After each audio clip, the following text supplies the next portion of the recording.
Imagine the temerity of an individual taking the resources of the state, going to a remote place, building their own homestead and thinking they can get away with it. Well, in recent times we've seen a case like that. It's called Nkandla, but there was an Nkandla before there was an Nkandla, and that place was called Vergelegen. Willem Adriaan van der Stel, the son of Simon van der Stel, became the third governor of the Cape. He then decided to exploit this beautiful part of the world in the Western Cape to his own devices. This is one of the more remarkable properties in the Western Cape, and Don Tooth is the chief executive of Vergelegen. Don Tooth, it's nice to see you. This isn't Willem Adriaan van der Stel's original homestead, though, is it? No, you're actually quite correct there. 1706, he was sent back in disgrace. The instruction at that stage was to break the house down, divide up the property, and to effectively eradicate the man's past completely. But in reality, they only broke it down to windowsill level and then rebuilt again. And that's what you see here today.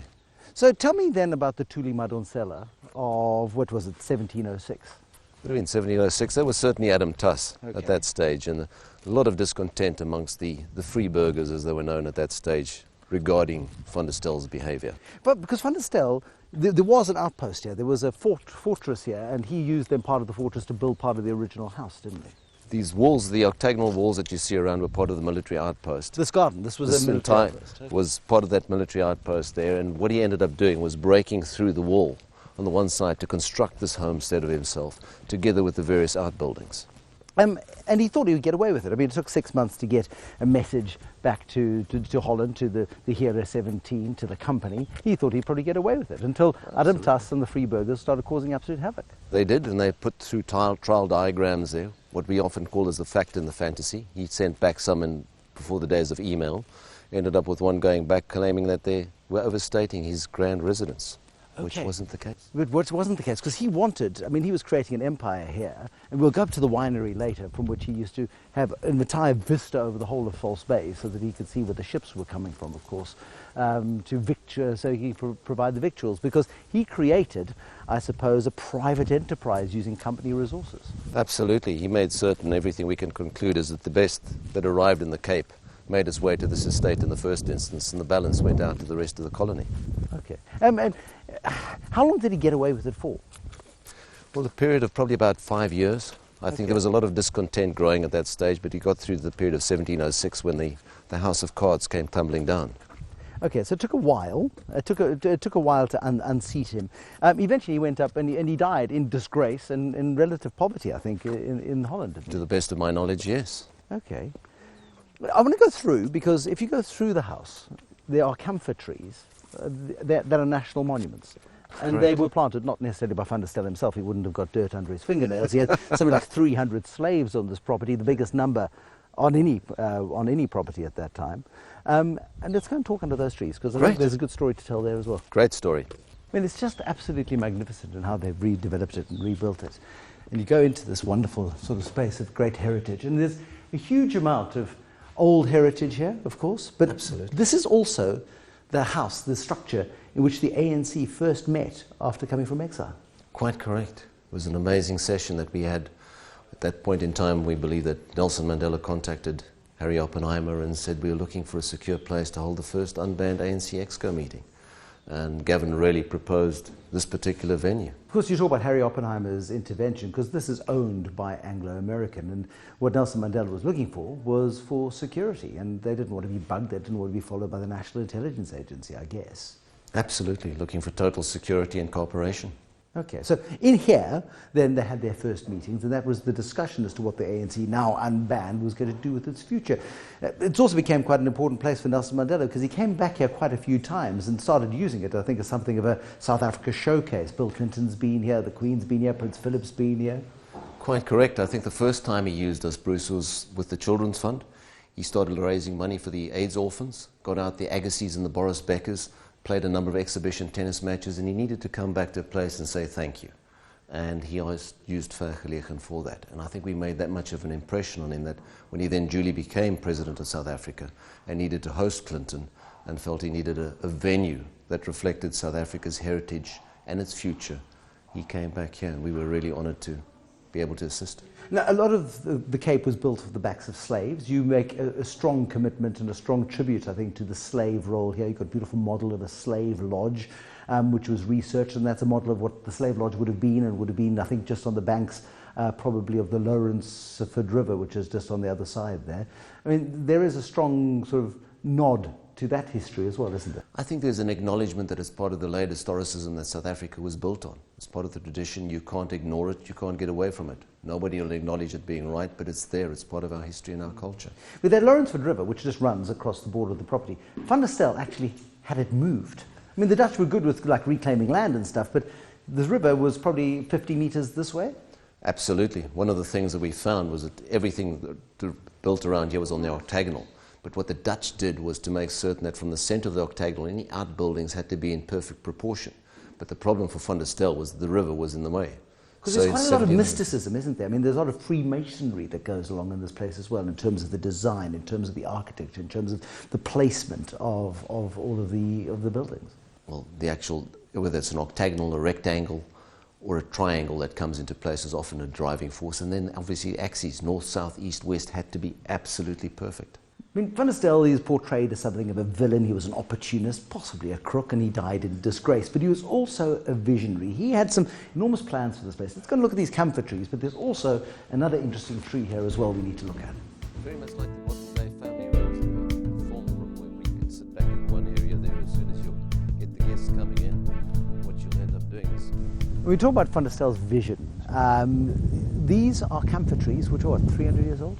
Well, over 300, planted in, we estimate, around about 1700, Bruce. Okay. I mean, and they come from where? China.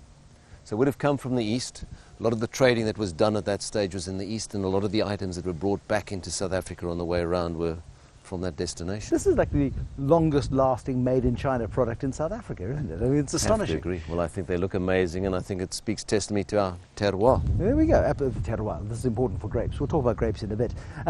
They're national monuments. You're not allowed to lop a branch of a tree if you wanted to. No, anything we do here, we obviously bring in experts to review the trees on an annual basis. But anything we do, we have to put a permit forward and make certain that what we've done is in accordance with somebody sitting up in Pretoria. How long will they last? Last estimate was at least another 150 years. We hope even longer. We'll be fine. Okay, so we'll be good. The shade will last for us anyway. But it talks to Vander Stel's vision because he also wanted to create a silk enterprise here. There's a 300-year-old mulberry tree just around the corner there as well. He saw an opportunity to get into the silk business there. And we've got a tree that's gone, also coming from southern China. It's rerouted itself, still grows prolifically. But Vander Stel's simple vision was to create an estate in South Africa that rivaled the best in Europe, which at that stage was the world. I mean, if he had just played by the rules, the Dutch East India Company would never have allowed him to do it. Quite correct. And so he broke the rules. He was punished for breaking those rules. And thank goodness he did break those rules, because then we got the space. And I think if we look back at what he had done as a man of huge vision, and in many ways it's a pity he wasn't allowed to progress if he had done it according to the rule book. But he was a crook, right? He was a crook. Okay. We can't deny that. He wasn't a good guy. But this property, I mean, people see Vergelegen as a wine farm. Yes, there's the heritage and all of that sort of stuff. But you've got 2,500, 3,000 hectares of space, which is also a fraction of what Vander Stel had, because there's Morgenstad on one side, you've got Lawrenceford on the other side as well. That was probably the extent of the original Vergelegen farm, wasn't it? Even greater, in fact. But those were the key properties. Okay, I mean, this is a massive piece of ground, but only 160 hectares of that is done to vines. What's the rest? Well, the balance is 2,500 hectares we've taken, and we're going to create a pristine environment to the original fynbos. It's probably Africa's largest private environmental project that's on the go at the moment. Because they talk about the Cape Floral Kingdom and the Table Mountain National Park. Now that's natural and that's been preserved. You're looking to take this back to that sort of status. Quite correct. Alien vegetation had moved into this entire area there. When we looked at it, we've had a number of fires going through, and the moment a fire goes through, the regeneration of alien vegetation is huge. So we've gone back, eradicated all of that over a 10-year period. And it's probably going to take another 15, 16 years to see the entire regrowth of natural vegetation. Have you got a cellar on this place? We have, absolutely. Can we go look at the cellar? Be a brilliant Has it got big idea. barrels? Big barrels. Is there lots there? of wine there? No. Oh, okay. But we'll go there anyway. Absolutely. So in the background over there is False Bay, mountains behind us, and this is why Vander Stel liked this place so much. We're on top of the winery. 3 floors below us are the wooden wine barrels where the maturation is happening. And then there's fermentation and the extraction happens in the stainless steel tanks 1 level below us. And we're on a beautiful lawn at the top of the winery, Don. And one looks at the investment in this place. It's got to be extraordinary. I mean, this winery itself is several multi-millions, I guess. Well, I think at the time that the investment made, not that expensive. If we had to recreate the investment today, it would be a very sizable investment. How much wine? We're sitting on a sea of wine below us. How much wine is there? We're probably looking at 2 years of production given the barrel maturation that we do. So you're looking at 120,000 cases of wine sitting down below us, waiting to be consumed. Fantastic. Export markets. I mean, are you big exporters? I mean, a lot of the stuff, the Vergelegen V, for example, your flagship wine, is designed, I think, for that export market. Well, local is, funny enough, it's a bigger market in the local market for V. We do quite well in the international market, particularly in China with V itself.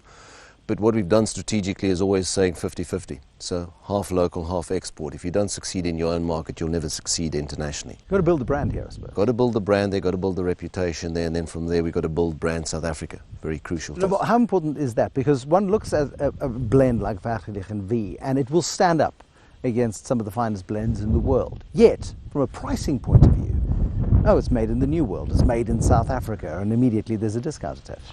Absolutely correct. It's one of the biggest challenges we face as brand South Africa, and there's a number of us top-end producers that are banding together just to try and build that brand image, to get people to realize that South Africa can truly compete with the great wines of the world. Okay, so how are you doing that then?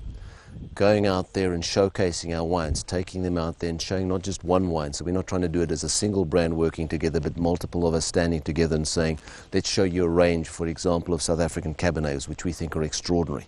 So that a wine writer is not simply looking at a Vergelegen Cabernet, he's looking at 15, 16 brands and realizing the depth of quality that we have. But this is an Anglo American property. It's not a mine. I mean, the deepest hole you've dug here is to build this winery. This isn't platinum, it isn't gold, out of gold now anyway, but this isn't iron ore.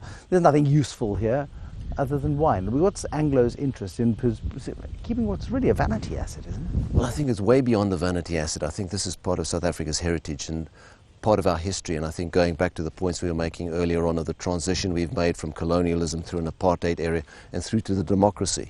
This property has been used to do the opening of Parliament function on 13 occasions, the links with Mandela and the ANC, the international people that we've had on the property, and more importantly, I think it's a clear demonstration of Anglo's commitment to South Africa and to South Africa's history and to the path going forward. Whenever I talk to Mark Edifani, okay, we're talking about the platinum sector, for example. We had the huge strikes in the platinum sector last year. He goes, mate, it's about productivity. Does he launch at you in terms of productivity? Because he would measure a mine, I suppose, in the same way as he would measure you. Well, in simple terms, the wine business has to compete with the top quartile of wine businesses around the world. So we benchmark ourselves on a regular basis, and for my sins, I have to end up completing a financial pack that the entire platinum division does as well. Yeah. Okay. So you're held to account for the wine business, but you're restoring 2,500 hectares of this property to its natural vegetation. I mean, that's an extraordinarily long, thankless, and expensive task. Does the board support that? I mean, what is the thinking there? I think the vision from Anglo's point of view is that they're a custodian of this particular property. They recognize as well that the investment that you're putting into this environment that you see behind you will be rendered back in terms of the overall value of the property. And at the same time, it's a clear demonstration of their commitment, if you like, to the environment, both in economic and an environmental commitment. And I suppose, I mean, this isn't your place to talk about it, I suppose, but if Edifani is looking to sell platinum mines, people are going to say, oh, what about your commitment to South Africa? I suppose they stay invested here. We've got a fairly good idea that they're kind of in touch. I think very much so. And they've been consistent in terms of their commitment to Vergelegen through the years, as you've seen in the type of investment, and the basis behind us is to make certain that this property for South Africa and its people is truly a flagship property. Dontu, thank you very much for joining us this evening or tonight. Thank you. That's Tonight with Bruce Whitfield in the middle of the day at Vergelegen Estate, just outside of Stellenbosch. It's truly a magnificent place with an extraordinary history. Yep, it's the first in Kandla. It's a place that Willem Adriaan van der Stel, of course, developed for his own ends. The difference is he got booted out for his troubles by the end of it, and today we have the heritage of the vision that was Van der Stel's heritage, but he wasn't honest about it. Thanks for watching. Good night.